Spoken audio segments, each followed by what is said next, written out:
All right, and once again, I'm doing something useful in the minds of bow makers. I've got a couple things I'm going to touch upon, but first of all is why it sometimes takes longer than expected to turn out a bow. And what do we have here in this medieval torture device? Is Newell's gull-wing horse bow. And I don't know if I've mentioned it before, but the requirements of this are quite unusual in itself for a horse bow, a gull-wing. Is that Newell and his wife want to use it prior to sinew backing. He intends to sinew back it with elk sinew. Sinew. Take that. Sinew. Sinew, sinew, sinew. Don't worry about me.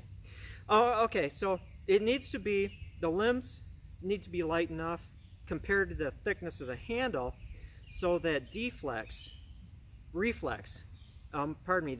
won't pull out. Seeing as it's not going to be strengthened by the sinew.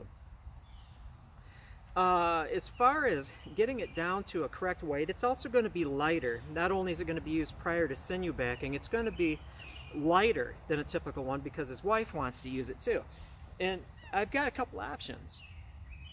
One isn't thinning it, because there's this critical thickness that a bow can possess before it's just a failure. It has to have a certain thickness just to work. And if I was to get this down to 35 pounds, believe me, when he sinew backs it, its weight's going to go up. But I'm shooting for 35 pounds at whatever draw length. You know, it is what it is. It's a short draw bow. If I was to thin it to get to that weight, I don't think it would be too successful. And so I need to somehow narrow it without making it look narrow. I don't want to destroy the proportions. And by narrowing it, it would look kind of silly. Doesn't bend through the handle, and it's a short bow, so I'm very limited. So how can I narrow it without making it look narrow? I'm going to take my Scribe-O-Matic. I don't want anybody to hear this because this is secret stuff. And I'm going to scribe a line along both edges of each limb. Then I'm going to take my Scribe-O-Matic and I'm going to open it up to just a perfect distance, and I'm going to scribe two parallel lines. Actually, they're not going to be quite parallel because the limbs taper slightly, but for the sake of this argument, they shall be parallel lines. Then I'm going to take something round. Okay, this will work, this synergy thing. Wrap sandpaper around it, and where I want this bevel, I'm using those lines as a guide to bevel it. Where I want them to start, I'm going to do pencil line, pencil line, pencil line, pencil line. Sandpaper, and on the pencil lines, I'm going to round it. And that will give me a nice approach from rectangular handle section to beveled. And then it's simply, do this with the sandpaper. You don't shake up your synergy drink just because you want it to fizz all over you. Sand it to the bevel lines, and then continue to bevel with a sanding block or some kind of rasp or something like that there. And so I am narrowing it, but I'm not. That's a good way to do it. Now back to the medieval torture device. When you do commission bows, they have certain criteria. You know, length, width is somewhat flexible.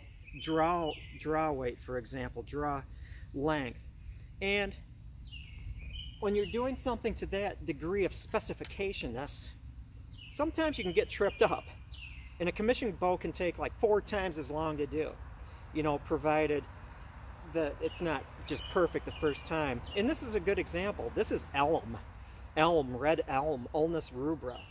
And elm has this funny quality that when either moisture enters it or exits it, it warps like a son of a gun.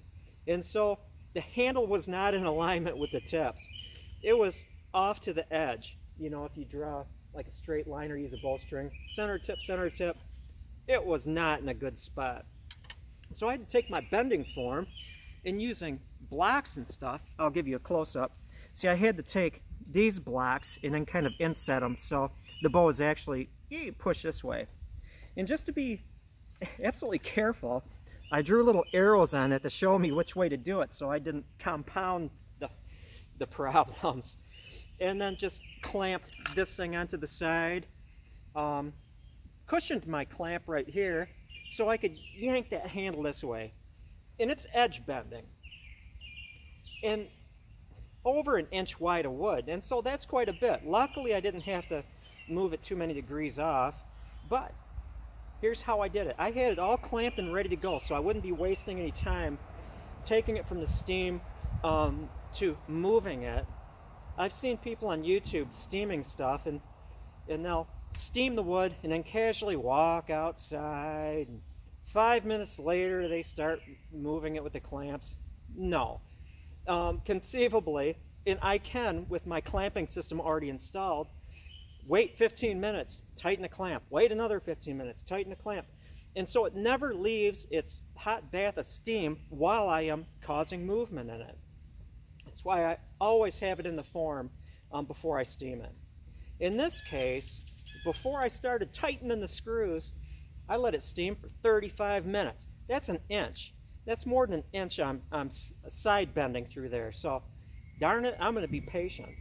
So at 35 minutes, tightened it down, sighted it, did it a little beyond, just slightly beyond, and then steamed it another 10 minutes. Then I took it off, undid this, undid all this, put the string on it, and it was a little too much. I repaired a little too much, but it was still flexible enough to kind of jimmy it back, put it back in my clamping system, just snugged it. Just snugged it. And here it sits. I'm just going to let it sit for a day before I do anything else. My next step will be steaming the limbs again, because let's see, which one is it? Not that one, but this one, slightly. And you know, in for a penny, in for a pound. That's British because we don't have pounds sterling, we have dollars here. I might as well just steam this, and this doesn't take too much time, and I don't even need to use clamps. I'll just keep it in this device and just twist it a little over, and then boom, it'll be perfection. And that is the story, Newell. Your bow is slowly coming together. Next step is doing this trapping, trapezoidaling it right here, and that's going to reduce it in weight to almost where it needs to be, and then just finish sanding will bring it down to the final weight. And then, my friend, make a bowstring and send it to you. We are on the cusp of finishing. Okay, next up, I'm going to use this one for example. And so it's been sitting for more than a day and a half. I did this when I closed the gate at 9:30. I took breaks and I had my bow sized. I had my strip soaking in glue water, so I was ready to go. At 9:30 at night, not the night last night, but the night before, excuse me, I applied the rawhide.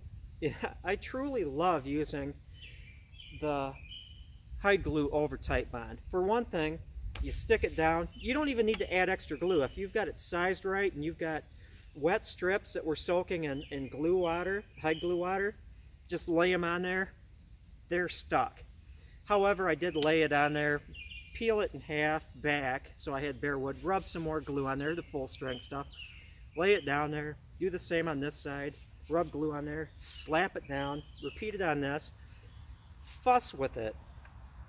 You actually don't need to wrap. If you're using hide glue, you don't need to wrap it with anything. I mean, it sets nicely, but I do anyway, because I actually like, there are subtle wrapping lines on here. And that's one of those things. Bows are subtle. Just like those sharp little creases I have here, where I flatten it on either side of the tips. The rounding. I love it. Oh, was I talking about my next step? Anyway, I have it cinched down on this because you can get some reflex. Not to the same degree as sinew. And you have to do this. You have to cinch it down and just let it sit. This is going to come off of this with a little reflex. A little is good. I'm going to sand the edges. I'm going to work the tips, and on these, this latest generation JRPB, an inch from the tips. Line, full inch, not 3/4 like my older ones. That's where the string grooves go.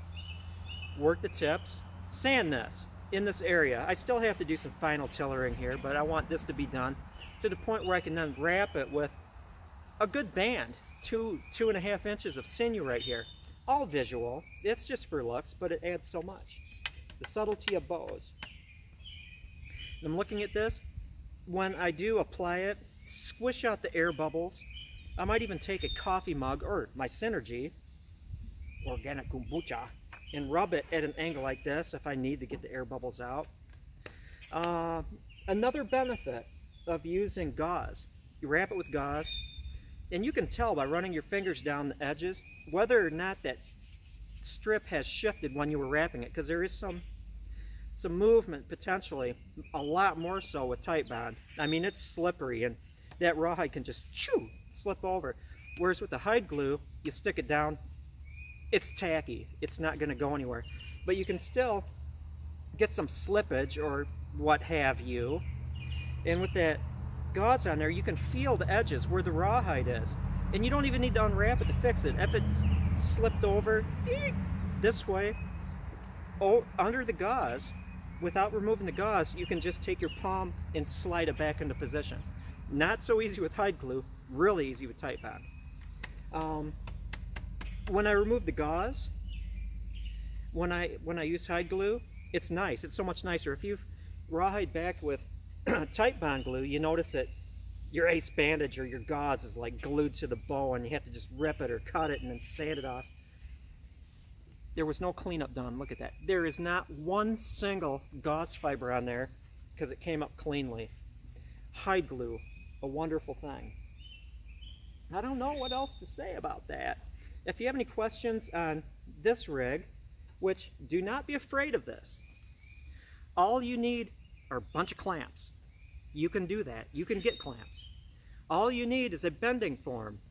That's a little more difficult to make because you have to have this like perfectly 90 degrees to the sides, or else you're going to have a built-in goof up in your bows. But at the simplest, you can just cut like a plywood form for your bending form. Attach it, glue it, do whatever. And then rough saw it with a jigsaw or whatever, and then just use a router with a flush bit to make it perfectly level and good. Very important that you do that. As far as the shape of that, the radius of the curve, there is no one way to do it. I could even, if I wanted, do a patchy style gull wing. Some of those were very exaggerated.